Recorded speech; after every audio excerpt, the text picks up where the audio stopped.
Hey guys, what is up? This is DJ back once again with another video. And I wanted to make this video today because, as usually goes with all of these cups, there's usually a lot of talk early on about the legacy moves that you're going to be wanting to look for.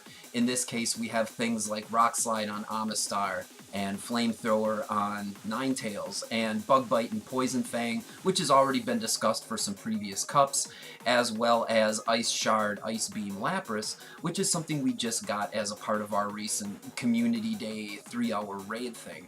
But there are two moves in particular I wanted to talk about and really take a look at and compare them, side by side to see how well they perform against each other. And those two moves are Spark and Thundershock. And the reason I wanted to do this is because there are a lot of people saying that it's pretty much essential for some Pokemon that they have certain legacy moves like Thundershock and Discharge in order to be viable, because as you can see they're ranked 12 and 13, Magneton and Raikou are respectively. And what I wanted to look at is if you didn't have the Thundershock, if you didn't have the other legacy moves, how would these Pokemon perform? How much are you really sacrificing by not having that Thundershock on those Pokemon? Or those legacy moves that they need in general, like Discharge, etc. And what started out as just an attempt for me to compare two moves and kind of compare what their performance is in various matchups and paired with various moves, turned out to be an incredibly deep excursion into the entire electric meta and all of the different electric type moves that are offered from all the Pokemon in the meta. And we're going to take a look at nearly every single one of these Pokemon. We're going to take a look at their movesets, and we're going to see what stacks up and what doesn't, and why things are good.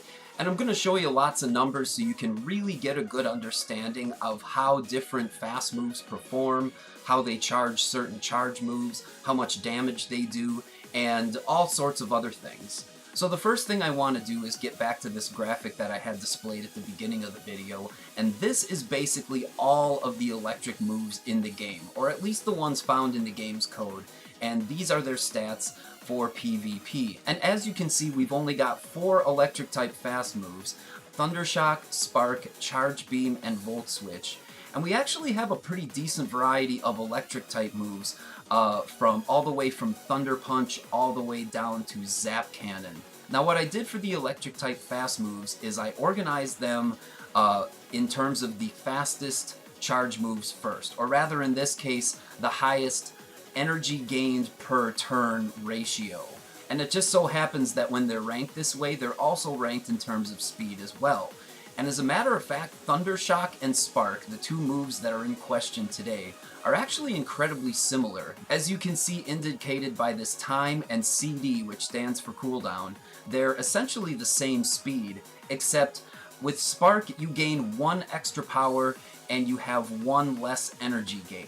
Now for most Pokemon with multiple charge moves, there's usually a clear case of one or the other being better. One is usually a different type than the other, one of them is a radically different speed or damage output than the other, one of them is usually just plain worse than the other one is. So you rarely get situations where two moves are so close together. And I thought to myself, what are we really sacrificing here by having Spark instead of Thundershock? And that's what I'm hoping to compare for you guys today, and I'm going to run some numbers against all of the other charge moves that you can see. The charge moves I have ranked by energy expenditure rather than their power or their damage per energy ratio. I don't know what Parabolic Charge is doing hanging out there. That move needs some serious work. But for the sake of our fast moves, there's only 2 of them that we're really going to be looking at and comparing: Thundershock and Spark. So why don't I bring up the very first table in the very first graph that just kind of shows you how Spark and Thundershock compare to each other when using them against all the other moves. So to quickly summarize this chart, basically what I have here are all of the electric type moves listed in order from fastest to slowest: Thunder Punch, Discharge, Wild Charge, Thunderbolt, Thunder, and Zap Cannon. I also have listed the raw damage of the move, as well as how much energy it takes to perform that move. This number represents the number of fast moves that you need to reach the charge move. This number represents how much energy you will have left over after you use the charge move. And this box right here will tell you how many fast moves you need in order to get to the next charge move that you will get after your first charge move. So as you can see right here, if you use Thundershock in combination with Thunder Punch, it'll actually take 5 fast moves to get to your first charge moves, and then it'll only take 4 fast moves to get to your next charge move. Now, not all moves are like this. Not all moves give you energy left over after you've used a charge move, but some of them do, and we're going to take a look at all of those situations later in the guide. And then this number right here represents the total amount of damage combined from the charge move and the number of fast moves that it takes to reach the charge move. So in this case, you have to do 5 fast moves in order to reach Thunder Punch, and since Thundershock does 3 damage per fast move, as noted down here, that's an extra 15 damage on top of the 55 damage offered by Thunder Punch, and that'll be a total of 70 damage. Now keep in mind, all of this damage is all before super effective damage is factored in, and same type attack bonus is factored in, and break points are factored in. This is just the raw damage from a neutral standpoint against neutral effective Pokemon. Just so we have a baseline so we can establish how fast everything is. So before I get into actually applying all these moves to the Pokemon that have them, what I want to do is just point out a few things about this graph that I noticed right away, just in terms of the raw performance between Thundershock and Spark, just on a per move basis. So as you can see, you will be able to get 2 Thunder Punches with 1 less fast move than if you are using Spark. So automatically, in terms of spammability, if you've got that pairing of Thundershock and Thunder Punch right there, excuse me, some of these thunder things are getting to be tongue twisters, and I apologize. But as you can see, that's already one situation where it's giving you an advantage. Yet at the same time, you have to think, is it really that much of a difference? You can still reach that first charge move at the same time, and it's one fast move between the two isn't really a huge deal, and it's certainly not as pronounced as it would be if it were between, say, Volt Switch and Thundershock, which we aren't even going to compare here. I'll let you do the math of that on your own. I've done plenty of math here. But to take a look over the rest of the moves, as you can see, Discharge also benefits. You can actually get 2 discharges with only 10 Thundershocks, as opposed to Spark, which will need 12 total Sparks. It's also going to get you a Wild Charge, an additional Wild Charge in 1 less fast move. The same thing can be said with Thunderbolt here, and in the case of Thunder, if you're using that with Spark, it's actually going to take longer to get to your first Thunder with Spark, although you really shouldn't be trying to save up to Thunder on your very first move. And then of course you've got Zap Cannon here if you dare ever use it. So right there, just in terms of how many fast moves it takes to your charge moves, just looking at it generally, you can kind of see how much Thundershock is a help to you. Now keep in mind that you also want to take a look at the damage output, because here you can see for Thunder Punch, using Spark will actually get you 5 additional damage that can't be shielded. And the numbers get more pronounced as you go along, but generally they kind of hover between 7 and 13 extra hit points of damage. And I've seen matches come down to a matter of just a sliver of health before, so you can't say that damage is totally irrelevant. Here, Spark, with Discharge and Spark, that will net you an extra 9 damage total in fast move damage. Here, it will net you an extra 10. This gets you an extra 7 with Thunderbolt. With Thunder, it's an extra 11 damage, and if you can ever save up for a Zap Cannon, that's an extra 13 damage. Again, it's not too much, but it is consistent throughout all of these charge moves. So why don't we jump in and why don't we actually take a look at some of these Pokemon on a per case basis? So the first Pokemon I'm going to start here with is Jolteon, and I know he's not going to be a very popular pick for this tournament, but I'm just doing this to kind of help familiarize you with how I have this set up here. As you can see, I've got Thundershock as his fast move because his other fast moves don't work nearly as well. Volt Switch is just not something you want to use ever. And Thundershock is not a legacy move, so we're going to consider Thundershock in this case. And as far as his other moves go, Discharge, Thunder, and Last Resort all see some usage here, so we're going to consider all three of these in this case. And what I have over on the right side of the moves is a little graph that just kind of shows you if you are saving up for 2 charge moves. Maybe not consecutive charge moves as far as firing them off consecutively, but if your Pokemon lives long enough to save up for 2 charge moves just to be able to execute them, you know, how many fast moves is it going to take to get there? Because when you're playing against your opponents, you're going to have to consider that all that time that you spend fast attacking and saving up energy for your charge moves, they're going to be hitting you back. You're going to be having to defend against fast move damage. You're going to have to be choosing whether or not you shield them charge moves, you know, or whether or not you're going to just take them. So the odds of your survival goes down the further past 2 charge moves you get on average in most cases. So what this chart over on the side is just kind of a thing to show you, like, if you were saving up for, in this case, 2 just discharges, how many fast moves would that take you? Or in this case, let's say you were saving up for a discharge and then a thunder, how many fast moves would that take you? Or if you were saving up for a discharge and a last resort, how many fast moves would that take you? And as you can see, this is going to be kind of like the baseline spread, so to speak. He's got like only 10 fast moves to get to discharge, and that's actually a pretty lethal combination, those 2 moves.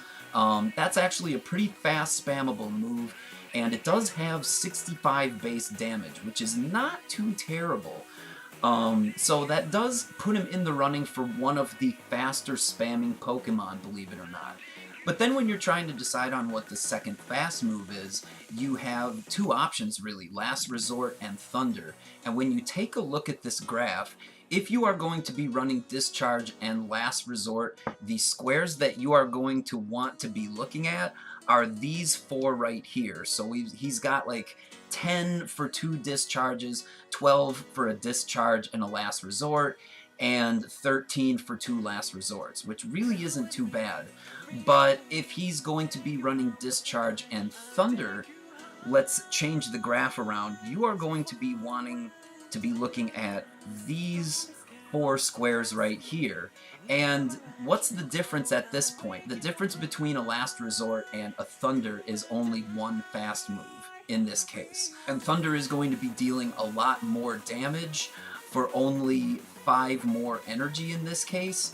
So these are the kind of stats that can help you decide what's best on your Pokemon. If you want to have 2 moves that are more spammable, or if you want to have a faster move and also a more powerful move in the backup in case you need that, say in a no shield situation. Now with Jolteon, we weren't really able to compare Spark and Thundershock in this case because he doesn't have Spark.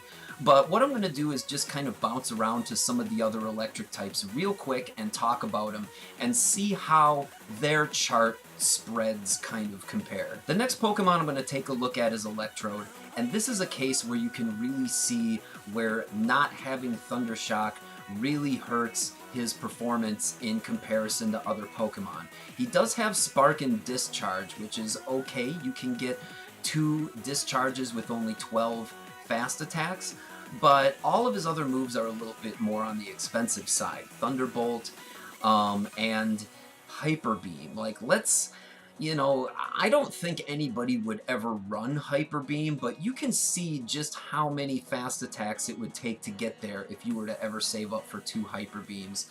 And, Spark is a fast attack, but it isn't really the fastest attack, and it's no surprise to see why Hyper Beam is rated so low on the usage, although it does have 13.2% usage, so it's not completely completely unused in the simulations, but it's still not the charge move you want.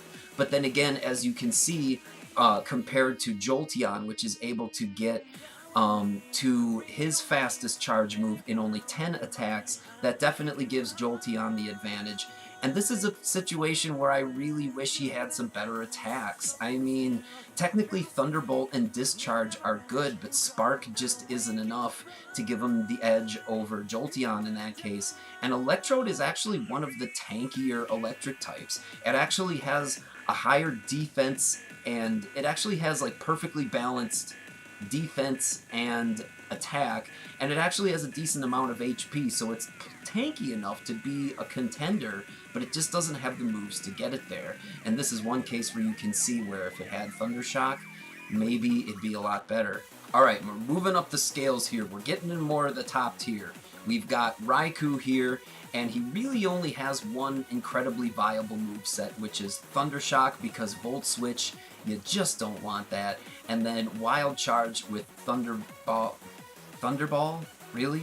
Thunderball? Really? Wild Charge and Shadow Ball are going to be your most used moves, with Thunderbolt seeing like a 1.1% usage. I guess that's if you really want Raikou to be like an electric type specialist and just be fully decked out with electric moves. But I think in most cases, like almost nothing is going to be able to resist the combination of Wild Charge and Shadow Ball in this meta. So that's what you're probably going to want to use. And that makes our chart very easy. It makes our graph very easy. And as you can see, he's got 12, 12, 12, 13 here. And that's actually not too terrible. And in fact, if you know any opponents that like to keep track of how many fast moves are being done and how much energy is being built up, Raikou can be a very tricky Pokemon to go against, because, I mean, unless you're building up for 2 Shadow Balls, what is that first attack gonna be? What is that second charged attack gonna be? It could literally be anything. You could throw either one at the opponent. You're gonna have to be watching how many fast moves they do and whether or not they keep going after 6, because after they keep going after 6, it could literally be anything, and then they're basically set up for the next charge move to be whatever it could be. So while Raikou is absolutely not the fastest Pokemon, he's very, very powerful. We're looking at 108 damage between Thundershock and Wild Charge, and 121 damage with Shadow Ball. Granted, he's not going to get that same type attack bonus, but man, that is still really powerful. And by the way, in case you're wondering what these green squares mean on these graphs, these basically show any situations where you will have energy left over after using a charged attack to go towards your next charged attack and actually save you a fast attack in the process. Alright guys, the next Pokemon I want to talk about is Electabuzz. And when I did the math on him, I actually thought he was fairly impressive in terms of his moveset.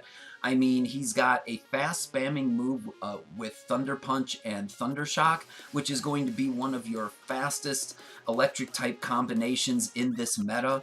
And he can actually get 2 Thunder Punches in only 9 quick attacks or fast attacks, which is actually incredibly good. And then with Thunder, it's going to take a little bit more to build up to a Thunder, but I mean, you're looking at 121 damage and only 14 attacks, and if you're pairing like a Thunder Punch with a Thunder like as 2 of your charge moves, then you're looking at only 12 between the two. You know, Electabuzz could be kind of underrated for this tournament. I just have to wonder, are people sleeping on Electabuzz? Like, I mean, and not only that, but if you think about it, Electabuzz is also a really cheap investment too. I mean, especially if you have friends that are willing to trade you their Elikids, and, you know, they happen to come up with some good PvP IVs. You know, they actually get fairly close to 1500 at level 20. It's actually not too many power-ups after that where they will actually reach their PvP Great League potential. And they also get a cheap second charge move because of the baby discount.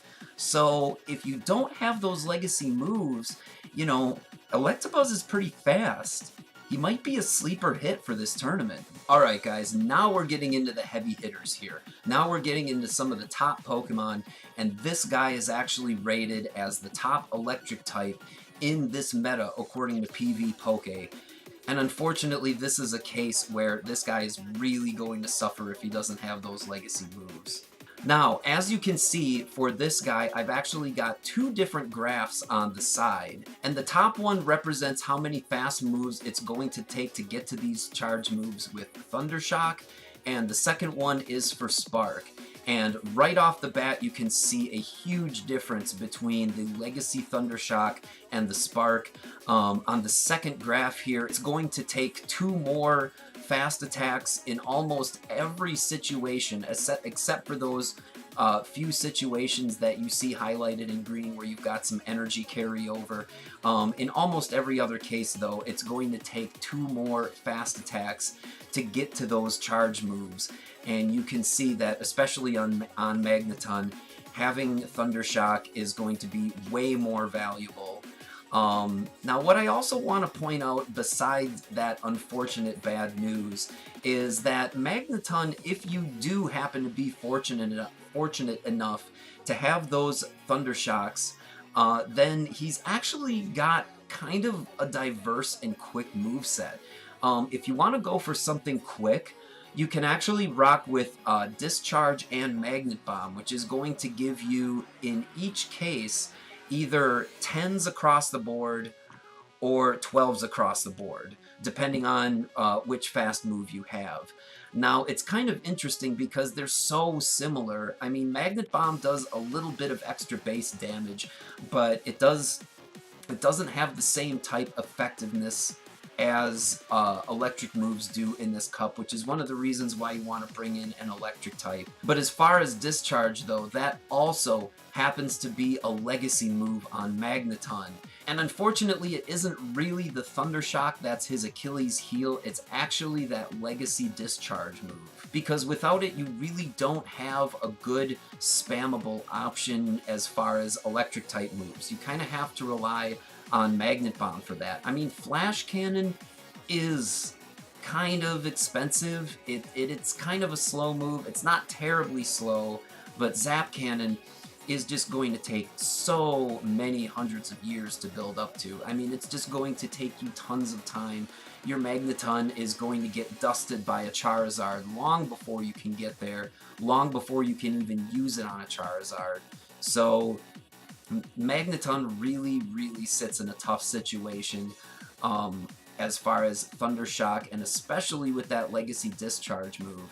And as far as whether or not I would recommend using Magneton in this cup, I mean, given the fact that he's also Steel type and is also weak to Fire, man, that's really a risky call, isn't it? I mean, unless you really want to flex those legacy moves, I just don't see Magneton being as useful or as versatile as some of the other electric types, especially the next one we're going to talk about.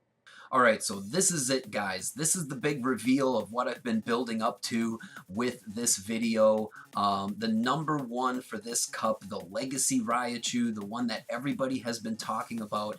And just take a look at some of these charts over here. When paired with Brick Break, you will be able to get 2 Brick Breaks in only 8 fast attacks. That's crazy. That beats out the whole rest of the field, and the rest of his graph is actually really good too. I mean, Wild Charge is doing 90 damage for only 50 energy. That's probably one of the best electric type fast attacks that you can have paired with a faster attack like Brick Break or Thunder Punch. And as you can see, if you've got that Legacy Thundershock, you're actually going to be attacking extremely fast with Raikou. You're going to be able to put on tons of shield pressure. You're going to be able to do a lot of damage. But what's interesting about Raikou is that the disparity between Thundershock and Spark actually isn't really as bad with him. Because as you can see by this graph over here, if he's rocking the Spark, then it's only going to take 1 extra fast attack.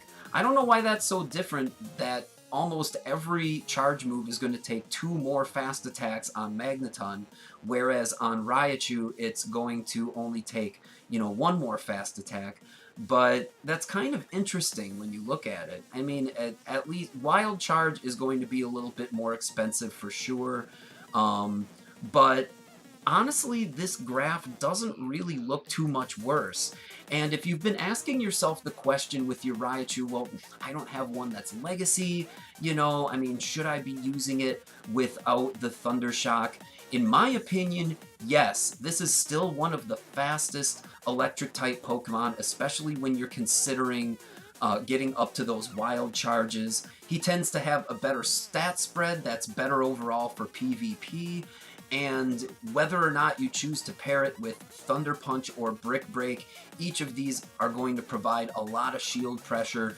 But if you just want to spam the highest pressure moves, if you just want to have any electric type move just to be able to deal that stab damage, and you want the most amount of shield pressure possible, that Thundershock Brick Break Thunder Punch combo is going to be so strong. I mean, opponents are going to have to decide if you're going to force switches, you're going to force them into a situation where they're switch locked, and you're going to be able to do a lot with that moveset, even though you might not be dealing as much raw damage.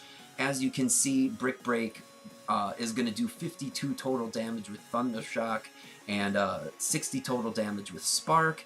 And Thunder Punch doesn't really get too much better either, but at least he has that high damaging Wild Charge, which is going to be enough to do, lethal damage in most cases, especially against Pokemon that it's super effective against.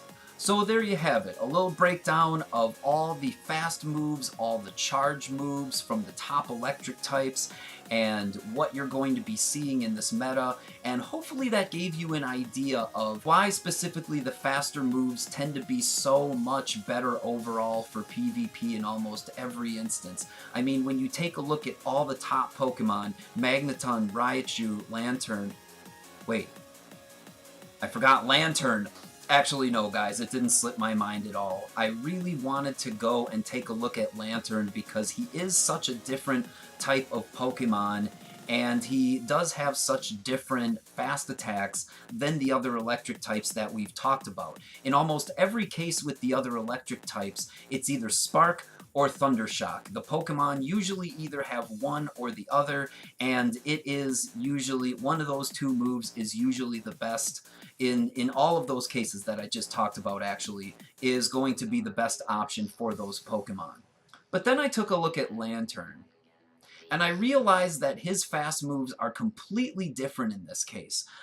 He, instead of having either Spark or Thundershock, has Water Gun and Charge Beam. Spark and Thundershock are both one-turn fast attacks, and fast attacks can be anywhere from 0 to 4 turns.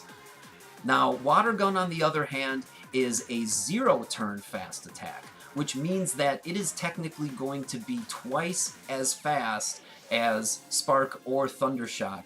And as you can see, we've got a damage output of 3 per fast attack and an energy gain of 3 per fast attack. And all of that will play into effect later. I just want you to keep it all in mind. I'll leave it up on the screen for you. But Charge Beam is a completely different case. Charge Beam is a 2-turn fast attack, which means it's going to take twice as long to use as either Spark or Thundershock. So what we have here is a double, it's twice the speed, or it takes twice the duration rather. It has a damage of 5 and an energy gain of 11, which might look good on paper when we take a look at some of our graphs over here. But what you have to remember for these graphs is that we're trying to calculate the overall speed of these moves. So what I did is I actually took these graphs, which have some pretty outlandish numbers, like 37 and 40, and yes, I counted. I did a test battle, I sat there and counted. It does indeed take 40 water guns to get to 2 thunders. None of these numbers are inflated or exaggerated in any way, but what we need to do is we need to adjust them so that they reflect the speed rankings versus Thundershock, and Spark. So because Water Gun is twice as fast, we need to take these numbers and cut them in half, and that will give us a better idea of how it stacks up speed-wise compared to the other two fast attacks we've been talking about. For Charge Beam, however, we have the opposite situation. Because it's twice as slow, we're going to have to take these numbers and double them. And as you can see, that's exactly what I did. Now, the interesting thing I found out about Lanturn is obviously, as you can see, we've got 18.5, 20, 25, and when we get down to Charge Beam, you would think that that 11 energy gain would be amazing. But when you consider how many turns it takes to get to that energy, you're actually only gaining about 5.5 energy per turn, and Thundershock at 9 energy is going to blow it out of the water. But the other thing I wanted to mention really quick is these numbers right here, which I haven't really talked about yet. And what these numbers are the amount of fast move damage that is going to be dealt with these fast attacks. And with some of the other ones, I had numbers like 36 and 50 and 48, and it all depended on how many fast moves you would need to do to reach your charge moves. So in this case, for Charge Beam, what I have highlighted here is because Charge Beam does 5 damage per attack, and because it takes 10 fast attacks to reach 2 Thunderbolts, you're going to be dealing a total of 50 damage just in fast attacks alone, so that's what the first number is, and then we just basically do the same calculation to this number right here, and that's where we get the range of 50 through 70. Now, the interesting thing about Water Gun, especially, is that even though it's so much slower of an attack when it comes to charging your moves, you're dealing like 111 to 150 extra damage to get there, and that's all unshieldable damage. I mean, so Water Gun doesn't really exist to charge your fast moves. It exists just to do damage to your opponent. So if we're looking at Lanturn from any sort of electric attacker type perspective, you know, he's not really made for that. He's really made for his other, you know, type resistances and his tankiness, and you can see why most people opt for Water Gun on Lanturn. So it was really an interesting thing to try and figure this out in comparison to how fast all of these other Pokemon are. Now, I'm not going to put all of them back up on the screen together, but you can go and rewind to the other sections of the video if you need to see that information again. But before we end here, I'd just like to take a look at all of the other electric types that I didn't do a deep examination on, and kind of like take a look at why they may be ranked where they are.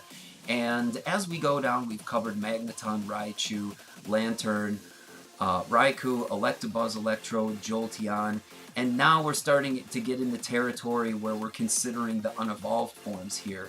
Magnemite actually uses Spark more than Thundershock?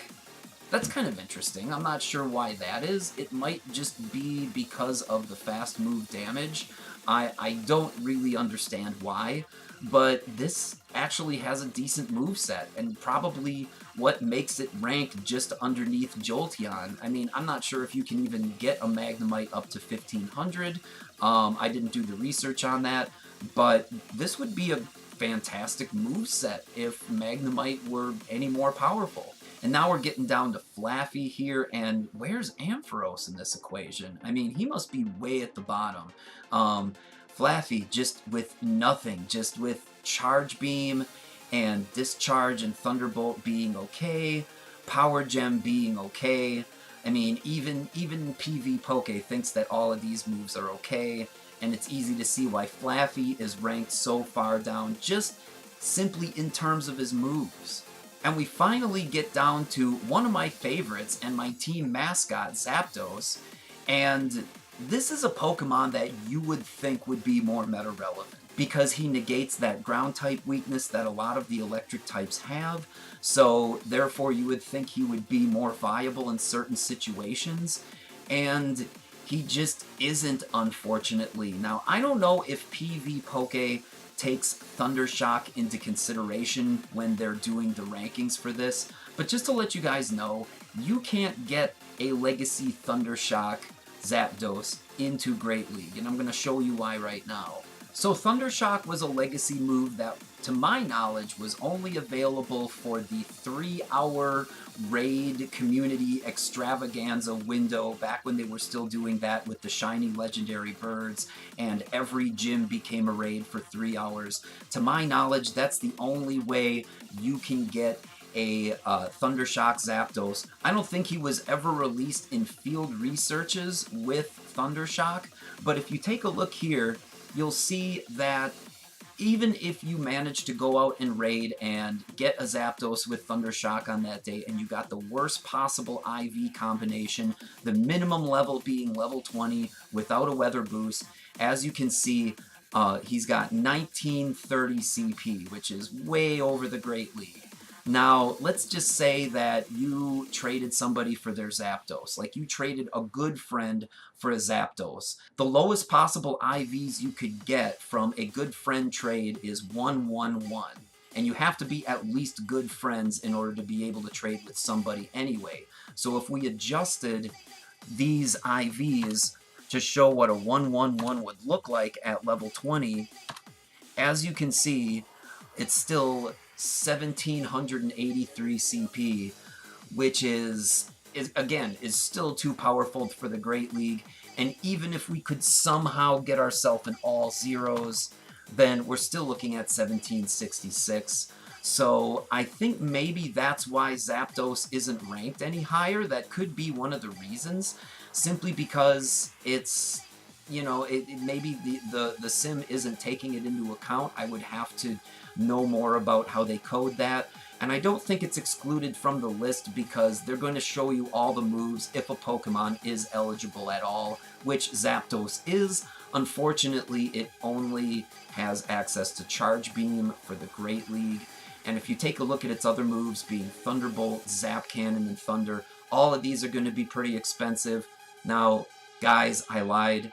I actually have one more Pokemon analysis for you, and that is Zapdos. So as you can see, we've got the comparison charts up here between Thundershock and Charge Beam, and I suppose I won't leave you guys hanging any longer. Let's just adjust Charge Beam right away so that it reflects the speed of Thundershock, and as you can see, Charge Beam just isn't even anywhere close. It's not even in the same ballpark as Thundershock. There's no way it's even going to compare. So you can see how important it would be to have that legacy Thundershock on Zapdos. And, you know, if he would have the legacy Thundershock, if he would have access to it, you know, he wouldn't be too terrible. I mean, you're looking at basically Thunderbolt and Thunder as your two fast moves, and each are going to take about the same amount of fast attacks to build up to with Thundershock. And if we go and look over here, there's actually not too much of a difference. You're only looking at a difference of like 10 damage basically and 5 energy when you take a look. So maybe this is a situation where you'd want to try Zap Cannon. I mean, you're going to be able to get to it, you know, faster with that. I mean, granted, if all of this was even theoretically accessible, but that just goes to show you, though, how far a Pokemon can slip in the rankings and how much moves matter, how much they matter so much more than IVs, more than a lot of the other, you know, minor nitpicky things about your team. It's really your moves that make the most difference, and I think I've exemplified that here today. But before we're totally done, let's take a look at the list one last time and just kind of check out, you know, what some of the last Pokemon are. Chinchou is, boy, this is brutal, isn't it? I mean, he's got Bubble, Spark, Bubble Beam, Thunderbolt, actually some decent moves. I mean, if he was maybe able to be powered up a little bit further, he might be useful, like kind of being able to have a Chinchou and a Lantern. But what I was talking about with the whole being brutal is Ampharos. Just ouch.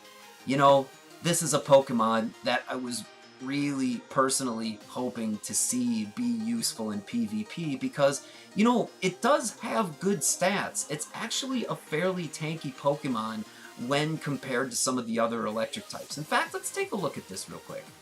So as you can see here in the second to last column, this is going to be your attack rating, this is going to be your defense rating, and this is going to be your HP. And most of the electric types are geared towards attack, right? I mean, Magneton is, Electrode, like I was saying earlier, is actually a lot more balanced than some of the other electric types. Electabuzz is going to favor attack more, so is Zapdos, so is Jolteon. But then you get down to Ampharos, and with that HP stat, that 207 HP, you would think that he would have a lot more bulk and be a lot tankier and be a lot more useful overall. I mean, there isn't that much of a spread like there is with some other electric types between his attack and his defense. So this is another scenario where I really would have liked to have seen a Pokemon do better because I really like Ampharos. But just to get back over to his movesets, just what an abysmal moveset. Like, just what a sorry moveset. I'm sorry, Ampharos, you just got absolutely shafted when it comes to electric type moves. I mean, Charge Beam is only ranking at 100% because Volt Switch is so bad, and then Thunder's gonna take a long time to charge. Power Gem is okay, you know, Dragon Pulse is okay, but again, not the fastest moves. And then Focus Blast and Zap Cannon, you know, I could grow a beard in the time it takes to get the charge moves. So, yeah, you can see, if anything, the electric type category here should exemplify, once again, the fact that the moves really are everything. It was a while ago, I think I saw a top 5 ranking of the most important things when considering building your team for PvP, and Pokemon choice was at the top, move choice was second. I think the two actually might have been interchangeable, but PvP IVs was all the way at the bottom. You know, I mean, if you have certain legacy moves, especially in the case of Magneton, if you've got Thundershock or Discharge, I would say that when you're looking at these move charging times, that if you are lucky enough to have that dual legacy move, I would say don't even worry about IVs. When you compare it to the other charge fast move, which is Spark, you can see a 2 charge move difference almost across the board here. So in certain cases, especially to answer the original question of the video, which is better, Spark or Thundershock? Well, that's a case per case basis, and you know, you're going to make up for the fast moves that you don't do with some extra unshieldable damage. So the two are very comparable. You just have to bring into question whether or not that shield pressure is going to be worth it for you, especially in the case of things like Raikou. Unlike Magneton, I would say that Raikou is less important to have Thundershock on. As you saw earlier, Spark actually still manages to do incredibly well and still outpace a lot of the other electric types in this meta. But poor Zapdos and poor Ampharos. Can we send out a prayer for one of these two Pokemon? Can we get a little moment of silence maybe for Ampharos and Zapdos?